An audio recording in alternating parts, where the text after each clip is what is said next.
우리 자녀에게 물려줄 값진 이 유업이라고 했는데, 유업이란 말은 신약 성경에 나오는 단어입니다. 유업이란 말은 부모님에게 물려받는 재산을 말할 때에 우리가 유업이란 말, 유업. 쉬운 단어는, 쉬운 말이 있습니다. 유산이죠. 그래서 우리 자녀에게 물려줄 값진 유산은, 이렇게 하면 더 많이 와닿겠습니다. 그런데 제목을 하나 저는 새로 다시 한번 또 생각해 봤습니다. 한번 따라 하십시다. 자녀의 축복은 경건한 부모에게서 나옵니다. 한 번 더요. 자녀의 축복은 경건한 부모에게서 나옵니다. 예. 오늘 이 시간에는 우리 자녀들이 어떻게 복을 받느냐 하는 이 말씀을 좀 전하겠습니다. 우리가 자식을 낳고 기를 때에 자녀가 참 눈에 넣어도 아깝지 않고 아프지도 않고 참 보배 중에 보배 아닙니까?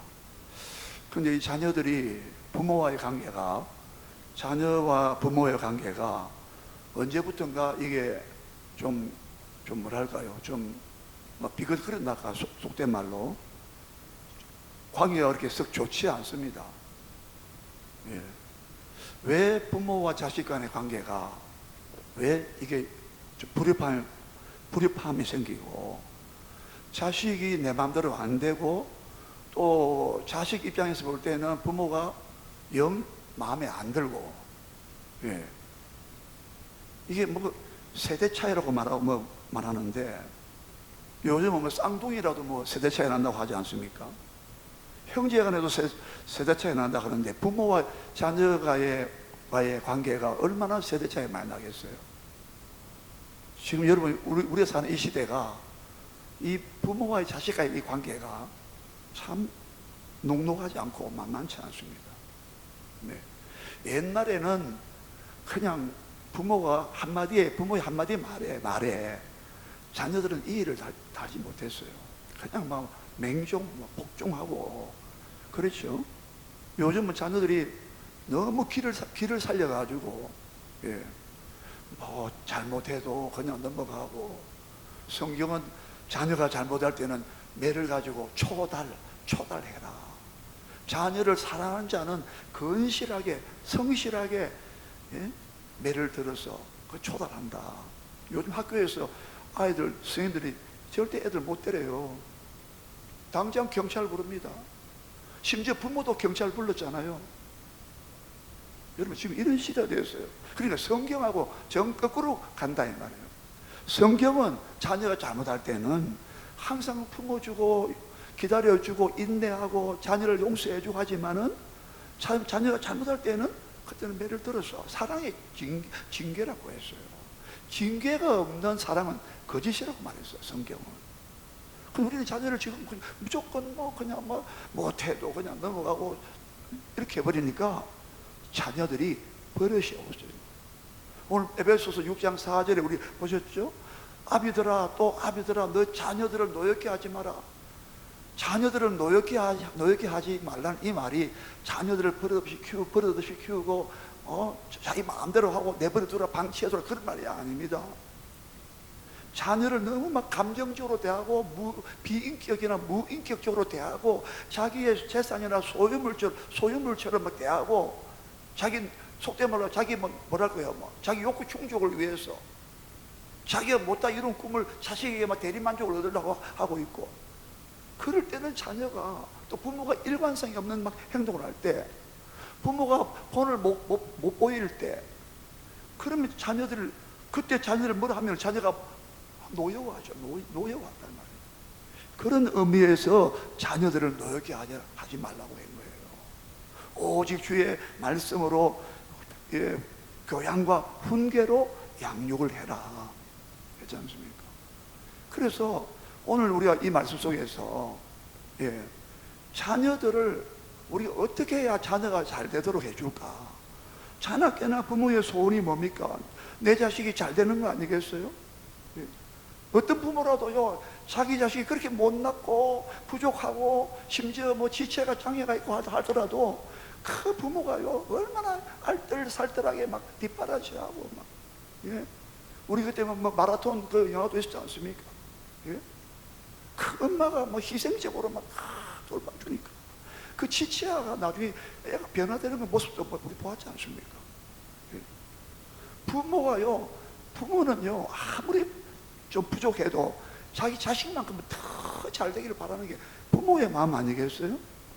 그래서 우리 이런 말 하잖아요. 소를 팔아가지고, 소 팔아가지고 대학 공부시켰다고. 응? 그래서 대학교로 갔다가 뭐 우골탑, 소재, 뼈골재, 우골탑이라, 우골탑. 예? 뭐 서구에서는 뭐 상하탑이라는데, 어떻든 간에 자식이 잘 되기를 바라는 마음이 어느 부모야, 어느 부모든지 다 그렇다는 말이에요. 그런데 더 중요한 게 뭐냐? 하나님께서 오늘 하나님께서 우리에게 진짜 자녀들에게 잘 해주려면은 자녀들에게 물려줄 유산이 있어. 돈, 부동산, 재금 통장, 뭐 어디에 뭐가 있다. 그것 유산 남기지 말고 진짜 부모라면, 하나님을 경외하는 부모라면 자식들한테 꼭 남겨줘야 된다. 물려줘야 된다. 예? 진짜 자녀의 축복은 어디서 나오느냐? 부모한테 나온다는 거예요. 예? 자녀들 당사자들도 본인들도 잘해야 되지만 성경은 그것보다 먼저 앞서서 네 부모가 이렇게 하면은 그 복이 천대까지 내가 은혜를 베푼다라고 출애굽기 20장 6절에서 말씀했어요. 너희가 내 계명을, 나를 사랑하고 내 계명을 지키면, 진짜 하나님을 사랑하고 그 다음에 계명을, 말씀을 지키면 내가 네 자녀에게 천대까지 복을 베푼다라고 했어요. 예? 지금 여러분 보세요. 부모된 우리가 하나님을 사랑하고 경배하고 그 말씀을 순종하고 지키면 내가 너도 그렇지만 네 자손을 내가 천대까지 내가 책임지겠다는 거예요. 이게 하나님 아버지의, 우리 영의 아버지 하나님의 마음이라 이 말입니다. 여러분, 천대란 말은요 1대, 2대, 3대, 4대, 5대, 6대 계산해가지고 딱 천대가, 이게 아니에요. 천이란 말은 숫자가 셀 수 없다는 뜻이에요. 천대, 만대까지 복 준다 이 말입니다. 얼마나 여러분 우리에게 복을 주기를 원하시는 하나님 아버지의 마음을 보시라고요. 예? 여러분, 자녀가 잘 되는데 책임이 누구한테 있다고요? 부모한테 있어요. 부모한테. 예. 부모와 하나님과의 관계가 잘 되어 있으면 그 자녀들은 축복의 열매를 따먹어요. 우리가 배나무, 사과나무 심어놓으면 3년 되면 과실을 따잖아요. 부모가 하나님 관계 잘 되어 있으면 자녀들은요 특별하게 안 해도 부모가 심어놓고 씨를 뿌려놨기 때문에 그 열매를 따먹는다고요. 그걸 그렇게 비유로 말할 수가 있다 이 말입니다. 그러나 그 부모가 만약 우상숭배하고 막 하나님 말씀대로 안 살고 그러면은 3, 4대까지 내가 네 자식을 저주하리라. 출애굽기 20장 바로 앞절 5절에서. 지금 오늘 우리가 생각할 게 뭐냐면은, 야, 부모된 이 부모 노릇하기가 쉽지 않구나. 자주 말하죠. 부모 책임 감당이 쉽지 않습니다. 그러나 단순한 그게 아니라 내 자식이 잘 되느냐 못 되느냐는 것은 내가 하나님과의 관계가 잘 됐느냐 안 됐느냐는 거예요. 하나님은 그걸 본다는 거예요. 그러니까 부모의 책임이, 부모의 그 자리가, 위치가 상당히 중요한 거예요. 여러분, 디모데전서 1장 5절 기억하십니까? 디모데전서 1장 5절에 뭐라 그랬어요? 디모데에게 사도 바울이, 디모데야, 자, 믿음으로, 말씀으로, 복음으로 낳은 아들이에요. 친아들이 아닌데 자기 아들이라고 불렀죠. 디모데야, 네 속에 있는 그 믿음은 너의 외조모 로이스와 너의 어머니 유니게 속에 있더니 네 속에도 있구나. 너의 외조모가 로이스가 갖고 있던 그 믿음이, 너의 친모되는 어머니 되는 로이스가 갖고 있던 그 믿음이 너 속에도 있구나. 믿음이 지금 개성되었다 이 말입니다. 예. 누가복음의 23장 28절 한번 보세요. 누가복음 23장 28절. 큰 여자들이 막 예수님의 십자가로 이제 처형당하러 이제 끌려가고 있습니다. 그렇게 능력 많은 예수님께서 우리 죄를 담당하고 우리를 지옥까지 사망해서 지옥에서 건져내기 위해서 우리 천국으로 인도하시기 위해서 우리 죄를 사하기 위해서 죄값으로 예수님이 대신 죽으시러 십자가 길을 가시잖아요. 근데 많은 여자들이 막 가슴을 치면서 막 예수님 뒤를 따라오고 있었는데 예수님이 뒤를 딱 돌아보시면서 뭐라고 하셨습니까? 예루살렘 여자들아, 나를 위해서 울지 말고 너와 너 자녀들을 위해서 울으라고 했어요. 왜? 앞으로 예수님을 죽인 그 죄 때문에 앞으로 로마의 티토스 장군이 와가지고 AD 주후 기원 후 70년에 로마의 장군이 와서 예수님이 십자가상에 죽고 나신 부활하신 이후에 하늘 올라신 이후에 약 33년 35년 정도 지났어. 네. 로마의 군대가 와서 예루살렘을 포위하고 무차별을 죽이면서 예수님께서 미리 예언하셨죠. 너희 자녀들을 이 길바닥에다가 떡을 치듯이 매어 친다라고 했어요. 하나님이 멸망을 선언했는데 예수님께서 그래서 앞으로 이 다가올 이 심판과 이 화에 대해서 너희 자녀들에서 울으라고 합니다.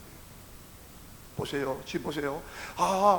빌라도 총독 앞에서 우리의 모든 죄를 빌라도 총독이 막 예수님 막 풀어주려 했거든. 로마 총독이 딱 보니까 예수님 죄가 없어요. 예수님은 십자가에 못 박힌 만큼 로마에 뭐 반한 것도 없고 강도도 아니고, 예?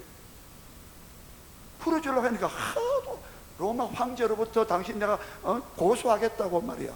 이 예수가 자기가 왕이라고 메시아 왕이라고 막 주장했는데 로마 황제 외에 가이사 외에 황제 외에 또 다른 황제가 또 있습니까? 까딱 큰일 나겠구나 싶어서 예수를 십자가에 내줬단 말이에요.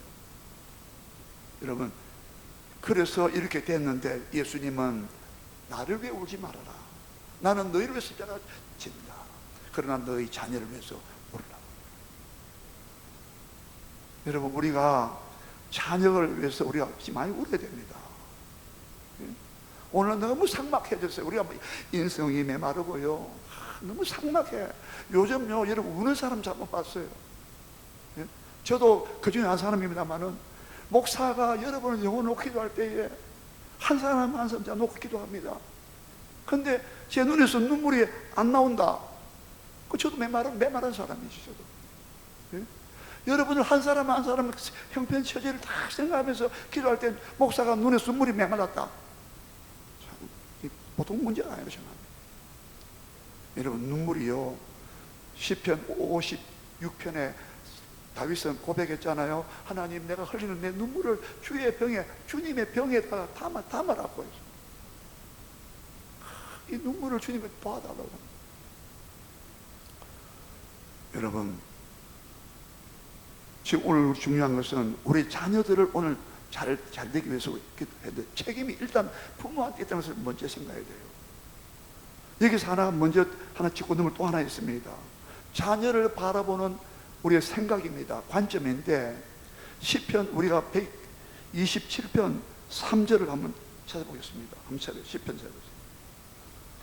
시편 127편 3절 보겠습니다. 아까 제가 예배 시간에 잠깐 읽어드렸는데요.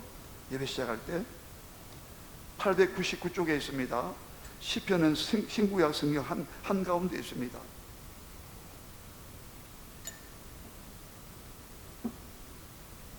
시편 127편 3절 보십시오. 아까 제가 3절까지만 읽었습니다.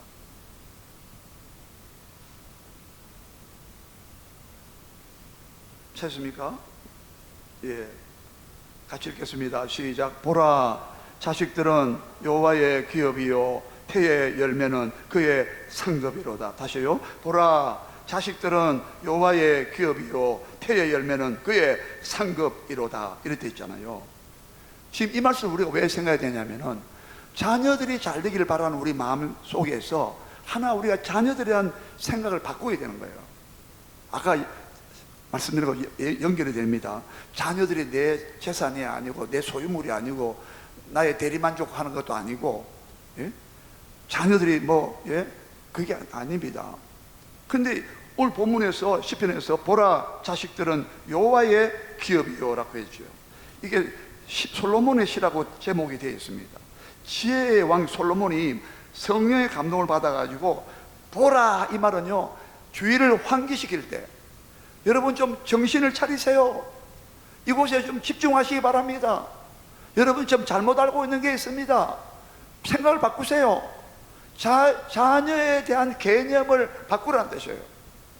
자녀가 절대 이렇게 생각하고 있는데 아까 말씀드린 대로 그게 아닙니다. 보라, 생각을 좀 집중하세요. 뭐라고요? 자식들은 여호와의 기업이라고 했죠. 보라, 자식들은 여호와의 기업이라고 했죠. 기업이란 말은 부모가 죽을 때 자녀들에게 물려주는 전답이나 부동산을 말합니다. 뭐 옛날엔 땅이었죠, 땅.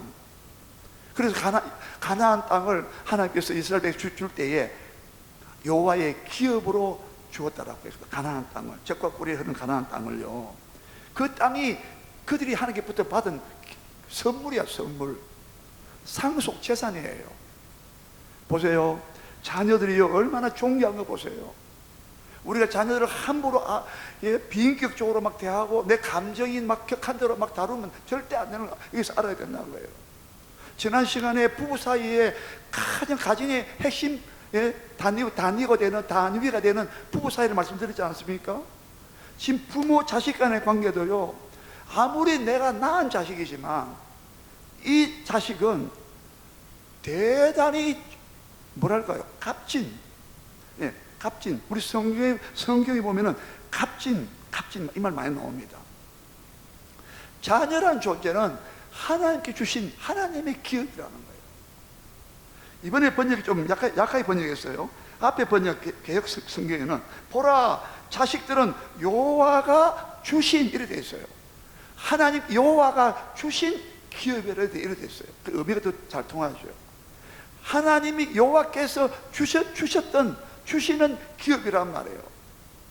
마치 부모가 죽을 때에 자식들에게 땅을, 부동산을 이렇게 막 상속 재산으로 물려주듯이 하나님께서 부모들에게 자녀를 줄 때 하나님께서 주신 땅과 재산처럼 줬다는 거예요. 그러면 재산은 원래 누구 거란 말입니까? 하나님의 소유였는데, 하나님의 소유, 하나님의 재산권인데 하나님의 소유권을 갖고 있다, 이 말입니다. 그런데 그걸 우리한테 줬다는 거야. 여러분 다시 묻겠습니다. 그럼 자녀는 누구 거란 말입니까? 하나님의 소유권을 행사한다, 이 말입니다. 조금 더 풀어서 말하면 하나님께서 우리에게 선물로 줬다, 이 말입니다. 여러분, 선물의 개념은요, 선물은요, 아무한테 선물 아무나 안 주잖아요. 선물 하면 생각 뭐가 떠오릅니까? 아, 선물? 좋은 거 주지, 값비싼 거 주겠지. 물론 뭐 값비싸지 않더라도 마음만 담아서 하면은, 정성만 표현되면은 물론 이해가 되죠. 그러나 일반적으로는 우리 선물 하면은 값비싸고 값지고, 고귀하고 마음과 정성을 담아서 표현할 때 선물이잖아요. 특히 사랑하는 사람한테 선물 줄 때 아무거나 안 주잖아요. 하나님께서 우리를 사랑하셔서 우리에게 선물을 주다는 거야. 여호와께서 주신 기업이요, 여호와께서 주신 선물 중에 선물이라는 거예요. 여러분, 하나님의 선물 받으면 그냥 마음대로 막 거칠게 다루겠습니까? 예를 들어서 만약에 대통령이 하사한 어떤 선물 받았다고 합시다. 청와대에 초청받아가지고 오찬을 함께 하면서 대통령이 갈 때 비서들이 막 선물 챙겨준다고 합시다. 그때 대통령께서 선물 주세요. 그럼 선물 줬으면 그걸 갖다가 아무데나 막 이러겠어요? 사람들 막 자랑하고 막 이러냐 그러겠어요? 야, 이거 말이야, 언제 내가 대통령하고 식사할 때 받은 선물이라고 자랑 안 하겠습니까? 하물며 여러분, 하나님이 여호와께서 주신 선물이라면 그것도 하나님께 소유와 하나님께 있음을 말하고 있고, 그것을 우리에게 잠시 맡겨놨다, 이 말이에요. 그래서 자녀들을 말할 때에 세상에서 이런 말을 했어요. 세상에서도 그런 말을 해요. 자녀란 것은 잠시 우리 품에 있다가 떠나가는 손님이라고 말했어요. 누군가 그렇게 말했어요. 자녀는 항상 우리 품에 있는 게 아니에요. 때가 되면 다 떠나갑니다. 그래서 잠깐 우리 품에 있다가, 우리 안에 있다가 떠나가는 손님과 같다는 거예요. 손님이 찾아왔어요. 귀한 손님이, 귀한 분이 찾아왔어요. 손님이 오래 있습니까? 떠나가죠. 자녀는 우리가 갈 때는 길을 가도록 풀어줘야 되고, 그래서 아담과 하와에게 내 부모를 떠나 내 아내와 합하여 한 몸을 이루라. 정신적으로 독립하라 이 말이에요. 여러분, 하나님의 기업입니다. 자녀는 하나님의 소중한 하나님의 선물입니다. 그 선물을 우리가 잘 다루어야죠. 유리 그릇처럼 다루라고 했어요. 베드로 전서 3장에는 부부간에 그 남편은 아내를 다룰 때 연약한 그릇이라, 깨지기 쉬운 그릇이라고 막 표현했어요. 우리 자녀도 그와 같다 이 말이죠. 근데 우리 자녀를 너무 막 함부로 대하고 이렇게 하면 안 된다 이 말이에요. 그 다음에요, 태의 열매는 그의 상급이로다 그랬잖아요. 어머니 태의 열매는 그의 상급이다.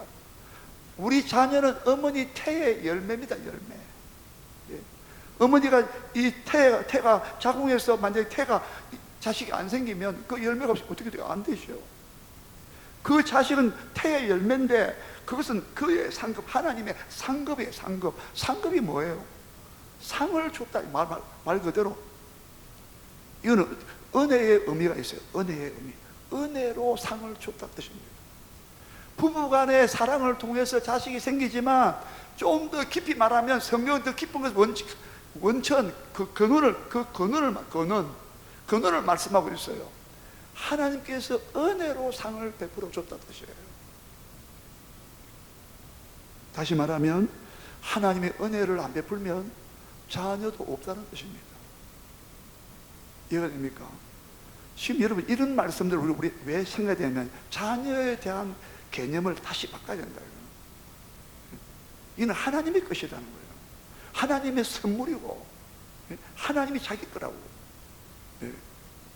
우리한테 위탁한 위탁, 잠시 맡겨놓은 거예요. 결국은 하나님의 자녀로 만들기 위한 것이에요. 육신적으로 내 자녀뿐만 아니라 내가 육으로는 내 자식이지만 결국은 영적으로 볼 때는 하나님의 관계로 볼 때, 즉 영적으로 볼 때는 하나님의 자녀로 만들기 위해서 너한테 너 집에 보냈다 뜻이에요. 우리 집에 보냈다 이 말이에요. 당신의 자녀로 만들기 위하여. 이해가 되십니까? 그게 하나님의 상급이란 말이에요. 우리에게 상을 줬다, 상을. 그래서 오늘 여러분 집에 가시거든 자녀를 바라보면서 아유 너 하나님의 상급이야. 너 여호와 주신 하나님 주신 기업이야. 예? 여러분 이 기업이란 말 속에는요 전부란 의미가 들어요. 전부. 옛날에는 논밭대기 그 상속 받으면 그게 기업인데 그거 없으면 삶의 근거지가 없어지는 거예요. 삶의 터전과 삶의 기반이 무너지는 거예요. 그렇지 않습니까? 하나님께서 주신 기업이라는 이 말씀 속에는 이런 의미도 담겨 있어요. 네 자녀는 내가 준 기업이니까 이게 너의 전부가 된다. 전부로 해서 오해하지 마시고 이게 전부니까 여기다가 올인하고 자식밖에 모른다. 그게 아니고 그만큼 삶의 전부를 차지할 만큼 소중한 존재가 된다 이 말이에요. 삶의 그 비중이 크다 이 말입니다. 이해가 되십니까? 이게 여러분 자녀를 바라보는 눈이 돼야 돼요. 관점이 돼야 된다 이 말입니다. 그런데 그러면 자녀가 달되게 하기 위해서 하나님은 우리에게 뭘 주시느냐? 우리가 부모된 우리가 먼저 뭘 해야 되느냐? 우리가 이걸 부모가 먼저 이게 돼 있어야 자녀들한테 유산 넘겨줄 거 아니겠어요? 그게 바로 신명기 오늘 6장 4절이었습니다. 다시 한번 넘어가 봅시다. 신명기 다시 6장으로 가보십시다. 구약 성경 다시 한번 돌아오십시오. 신명기 6장 4절.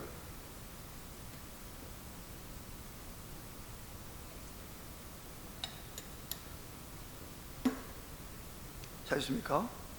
271쪽 신명기 6장 4절입니다. 다시 돌아오셨죠? 다 찾으셨습니까? 시작. 4절 시작. 이스라엘아 들으라. 우리 하나님 여호와는 오직 유일한 여호와시시니 5절 너는 마음을 다하고 뜻을 다하고 힘을 다하여 내 하나님 여호와를 사랑하라. 그 다음에 오늘 내가 내게 명하는 이 말씀을 너는 마음에 새기고. 자, 요겁니다.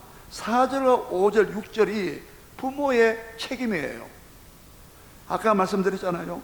자녀가 잘 되는 관건은 자녀가 복을 받느냐 화를 받느냐 저주 받느냐 축복 받느냐, 그 갈림길은 부모에게서 찾는다고 했잖아요. 예. 아유, 하나님, 그거 너무 좀 불평불당하네요. 왜 자녀들을 잘하느냐, 당사 본인들이 더 중요하지, 왜 부모한테 왜 자꾸 책임을 왜 넘깁니까? 우리 이렇게 하소연할 수 있습니다. 근데 하나님은 안 그래요. 하나님께 판단하시는 것은 네 부모가 잘하느냐 못하냐에 따라서 네 자녀가 3세대 저주받고 천대까지, 반대로 천대까지 복을 받는다, 은혜를 베푼다. 하나님의 생각은, 하나님의 기준과 관점은 우리하고 달라요. 이것은 우리에게 책임을 많이 부여하시는 겁니다. 우리에게 권리도 주시지만 책임도 따른다 이 말입니다. 네? 그 자녀가 우리한테 재롱을 부리고 효도하고, 예, 부모를 섬기고 봉양하고 부양하고, 예, 그런 것도 우리가 받지만은 부모된 자로서 진짜 이 자녀를 잘 길러야 된다는 거예요. 근데 부모가 뭘 해야 되느냐? 한번 보세요. 첫째는 뭐예요? 4절 잘 보십시오. 여러분, 오늘 이 본문이 4절부터 9절까지 이게요, 미국을 흔들고 있는 이스라엘 백성 사람들이, 유대인들이 미국을 전 분야에 다 장악하고 있습니다. 여러분, 일단 상식적인 이야기입니다. 세계를 움직이는 사람은 미국이 나라지만 미국을 움직이는 사람들은 이스라엘 사람, 유대인이에요. 유대인. 뭐 3%도 안 된다, 미국 인구 가운데. 그런데 유대인들이 미국의 모든 뭐 법조계나 뭐 언론계나 뭐 정치, 예? 문화, 교육, 예? 참, 심지어 뭐 오락 부분에 엔터테인먼트, 그런 데가 전부 특히 그 재정, 돈, 물질, 재정은요, 미국 유대인들이 다 장악하고 있다는. 정치, 경제, 사회, 문화, 교육할 것 없이, 뭐 예술도 마찬가지예요. 그런데 왜 이렇게 유대인들이, 예, 세계를 쥐락펴락하느냐? 이 사람들은요, 부모들이요, 자녀들한테 신명기 오늘 6장 4절에서 9절까지, 그리고 신명기 11장에 다시 한번 나옵니다. 11장에 나오는데 13절부터 다시 나오는데, 거기는요, 이렇게 하면 내가 이런 복을 주겠다고 언약을, 약속을 하고 있어요. 예를 들어서 하늘이 땅을 덮는 것처럼, 하늘이 땅을 덮을 수 있겠습니까? 하늘이, 그 광대한 하늘이 땅을 덮는 것처럼 너와 너 자녀의 생명의 날이 그렇게 길고 길다. 이는 장수한다 뜻이에요. 여러분, 하나님께서요, 지금 부모들한테 이것을 먼저 하고 내 자녀들에게 이렇게 하면 하늘이 땅을 덮는 것처럼 너의 날과 너와 내 자녀의 날들이 그렇게 길리라. 우리 다 오래 살고 싶지 않습니까? 그런 복을 하나님이 책임져 준다는 거예요. 약속을, 언약을 하고 있다 이 말입니다. 한 번 더 말했습니다. 이 본문을요, 신명기 6장 4절에서 9절까지, 신명기 11장에서 13절부터 조금 더 내려가서까지, 그리고 앞에 있는 민수기, 신명기 바로 앞에 민수기 15장에서도 또 이 본문을 또 말하고 있어요. 여러분, 이 3이라는 숫자는 대단히 중요한 숫자인데 제가 지금 설명할 시간 없어요. 한 본문을 두고, 이 말씀을 두고 3번이나 강조하는 것은 하나님이 얼마나 여기에 신경을 쏟고 있는가 알아야 됩니다. 자, 보세요. 그래서 부모된 우리가 뭐 해야 되느냐? 이스라엘아 들으라. 우리 하나님 여호와는 오직 유일한 여호와시니. 그 당시에 이스라엘 옆에 있는 모든 나라들과 가나안 땅에 이스라엘 살고자 들어가는 땅에, 지금 신명기는요, 가나안 땅에 바로 들어가 직전에 지금 한 번 더 유언을 해서 모세가 유언했지요.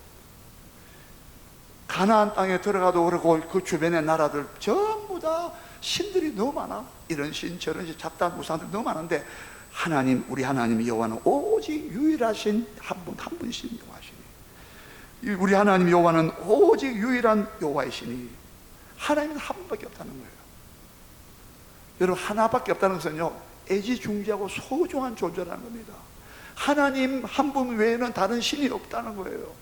생사와 화복을 주관하시는 분은, 우리의 모든 생과 사와 복과 화를, 저주와 복을 다 주관하시는 분은 오직 유일하신 하나님 여호와 한 분밖에 없다는 거예요. 여러분, 우리 부모도 한 분이잖아요. 우리 양부모지만 부모가 여러 분 없잖아요. 그 부모 소중한 거 아닙니까? 우리 하나님은 여호와는 오직 한 분이시다. 다른 신들 절대 생각하면 안 된다. 예? 우리 부모들은요, 하나님 한 분만을 다 경외해야 되는 거예요.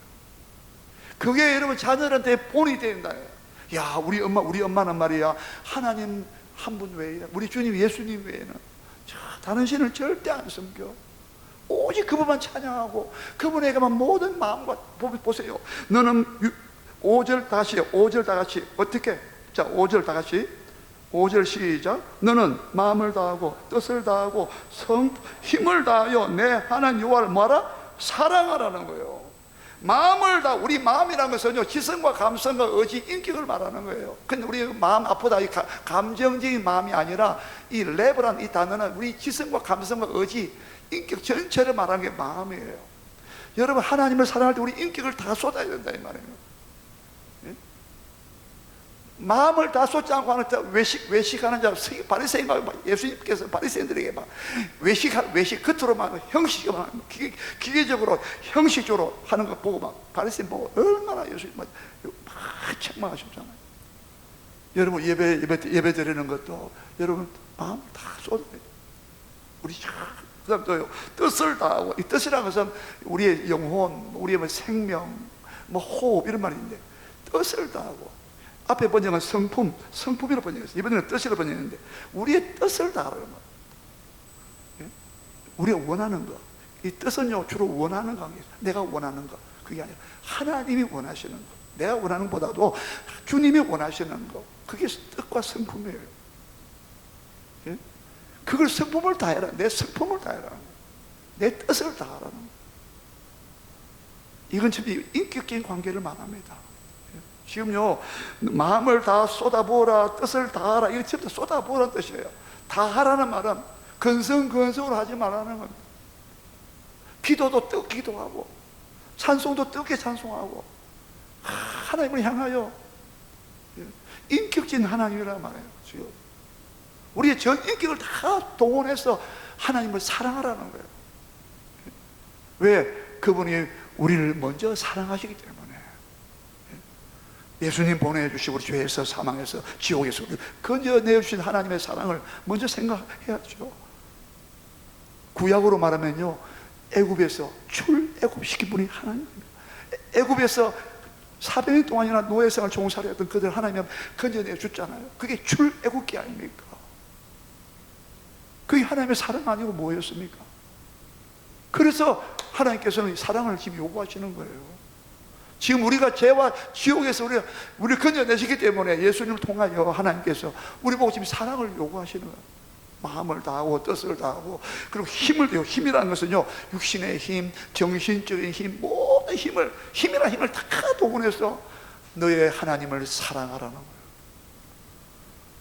여러분, 세상에서 우리가 사랑할 게 많지만 하나님보다 더 사랑하는 건 다 우상이라고 말합니다. 여러분, 하나님 외에 사랑할 게 없습니다. 속지 마시고요. 마귀가 유혹하더라도 속지 마시고. 그 다음에요, 6절입니다. 사랑은 어떻게 합니까? 사랑은 어떻게 하란 말입니까? 추상적으로 사랑하라, 어떻게 사랑하란 말입니까? 구체적으로 어떻게 해서? 6절 다 같이 읽습니다. 시작. 오늘 내가 내게 명하는 이 말씀을 너는 마음에 새기고 뜻을 다하고 마음을 다하고 성품을 다하고 네 힘을 다하여, 젖먹던 힘을 다하여, 속된 말로 전부 다 하나님의 사랑 다 바쳐라. 그렇게 어떻게 하란 말입니까? 너는 오늘 내가 내게 명령하는 이 말씀을 너는 마음에 새기라는 거예요. 여러분, 하나님을 사랑하는 방법이 표출되는 방법, 이것이에요. 진짜 눈에 보이지 않는 하나님을 어떻게 사랑하는 말입니까? 어떻게 사랑하는 말입니까? 말씀을 너는 네 마음에 새기라는 거예요. 이 새긴다는 말은요, 말씀이 네 마음 안에 존재하게 하라 뜻입니다. 야, 이 말이 굉장히 중요한 말이에요. 말씀을 네 마음판에다가 새기라. 이 말은 내가 네게 명령하는 말씀이, 하나님 명령하는 이 모든 명령의 말씀이 네 마음에 존재하게 해라. 우리 마음에 말씀이 존재하고 있다는 거야. 이 단어가요, 하야라면 하야라면 존재하다, 살고 있다 뜻이에요. 말씀이 내 가슴에서 살게, 존재하게 하라는 거예요. 무슨 말이겠습니까? 말씀이 내 가슴 속에서 떠나지 않고, 말씀이 내 가슴 속에서 막 계속 뭐랄까요, 한마디로 가득 차게 해라, 충만하게 해라. 여러분 어떻습니까? 여러분 마음 가슴 속에 말씀이 가득 차 있습니까? 무엇으로 가득 차 있습니까? 하나님 말씀으로 존재하게 하라. 말씀이 꽉 차게 있어라. 말씀이 너를 완전히 압도하게, 쇠뇌 공략하듯이 쇠뇌시켜봐. 쇠뇌 좀 부정적으로 말합니다. 얼마나 공산당들이 막 사상 교육을 막 쇠뇌하듯이 막. 이게 그런 정도의 강력한 단어입니다. 이게. 여러분, 이 부모들이요, 말씀을 얼마나 묵상하고 암송하고 마음에 새겨가지고, 이게 말씀이 막 있어가지고 이렇게 하려면요, 보세요. 너는 집에 앉았을 때든지, 7절입니다. 7절에 너 자녀에게 부지런히 가르친다잖아요. 일단 이걸 빼놓고, 집에 앉았을 때든지, 길을 갈 때든지, 누워있을 때든지, 일어날 때든지 이 말씀을 강론할 것이며, 너는 또 그것을 내 손목에 매어 기호를 삼고, 네 미간에, 눈썹 사이에 미간에 붙여 표를 삼고, 그 다음에 내 또 네 문설주와 바깥문에 기록하지. 온통 집안에 출입구나 출입문이나 네 얼굴, 손목에 맨다는 것은요, 일할 때에도 말씀이 있어. 미간 보세요. 미간에 이어다가 말씀 붙여놨어. 그대로 막 조금 말씀 상자 만들어가지고 미간 막 달고 다녀, 붙여가지고. 그래가지고 상대방 볼 때마다 말씀 여기 달려있네. 일할 때도 손에 메어서 기호를 삼네. 집에 막 바깥문과 문설주에다 막 대문간에다 막, 집에 앉았을 때도, 길을 갈 때든지, 누웠을 때, 일어날 때든지, 이거는요 항상 어느 곳이든 막 보세요. 좀 과하게 안 보입니까? 좀 약간 좀 광신적으로 안 보입니까? 광신적으로. 그만큼 말씀이 하나님이기 때문에 그 말씀 속에 있는 모든 담겨있는 내용들이 우리를 복 주시기 위해서 하신 명령이고 말씀이기 때문에, 이렇게 말씀을 사랑하는 방법이 하나님을 사랑하는 길이요 방법이 된다고 방법론을 말씀하신 거예요. 근데 놀랍게도 이것을 너 자녀에게 이렇게 하라는 거예요. 너 자녀에게 부지런히 가르치라는 거예요. 이게요, 우리가 오늘날 가장 중요하게 부모가 자식들에게 말씀을 유산으로 남겨줘야 돼요. 그런 부모가요 얼마나 해야 되겠습니까? 부모가 여러분 식탁에 앉아가지고, 특히 유대인들은요 저녁 먹을 때, 저녁 식사할 때 1시간, 2시간씩 성경을 가지고 자녀들하고 주고받고 있거든요. 잘 때는 꼭 엄마가 아빠 가서 성경 이야기를 해주고 애가 잠든다 하잖아요. 이 신명이 이 말씀을 가지고, 그 유명한 쉐마라고 말하는데, 쉐마라면 들으라 이스라엘 할 때 들으라 말이 바로 쉐마 이스라엘. 여러분, 이렇게 이것을 자녀에게 유산으로 남겨주면 그 말씀을 받아가지고 그 말씀에 약속들이 담겨있고 언약이 담겨있어요. 아까 했잖아요. 이렇게 복을 주리라. 그래서 유대인들은요 엄청나게 이렇게 하니까 자녀들이 그렇게 복을 받는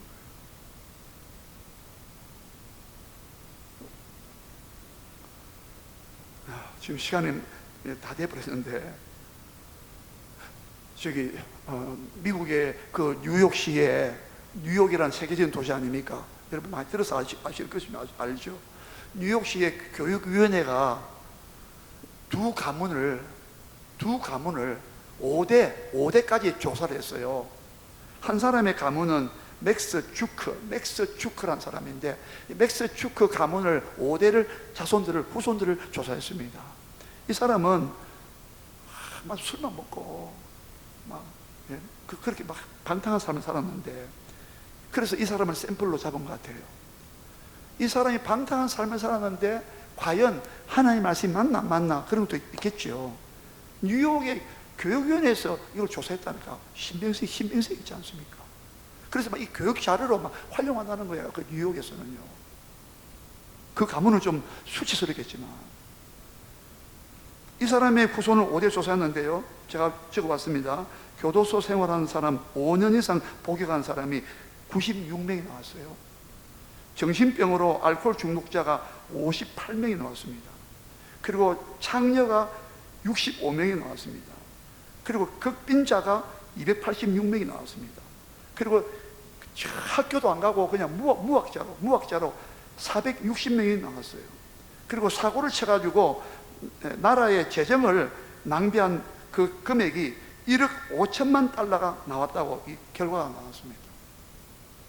하나님을 사랑하지 않고, 말씀도 없고 그냥 예배도 안 드리고 자기 마음대로 살았겠죠. 이 맥스 주크의 가문이 후손이 이런 결과가 나왔어요. 그런데 여러분 잘 아시는 조나단 에드워드, 그 가문은 조사해 봤습니다. 이 조사의 후손이 896명 나왔는데, 아까 맥스 주크는 1062명이었습니다. 1062명 5대 동안에 자식들이 나왔는데, 후손이 나왔는데, 조나단 에드워드의 후손은 896명이 나왔어요. 이분은 진짜 경건한 사람이었습니다. 진짜 하나님을 사랑하는 사람이었어요. 진짜 성경을 그렇게 사랑하는 사람이에요. 자식에게 막 물려주고, 말씀을 기업으로 물려주고, 대학 총장이 13명, 대학 학장이 66명, 신문기자, 주필, 문학가가 75명, 주지사가 3명, 상하 의원이 4명, 부통령 1명, 사업가들이 73명이 나왔어요. 판사, 검사, 변호사 103명이 나왔습니다. 의사가 95명이 나왔습니다.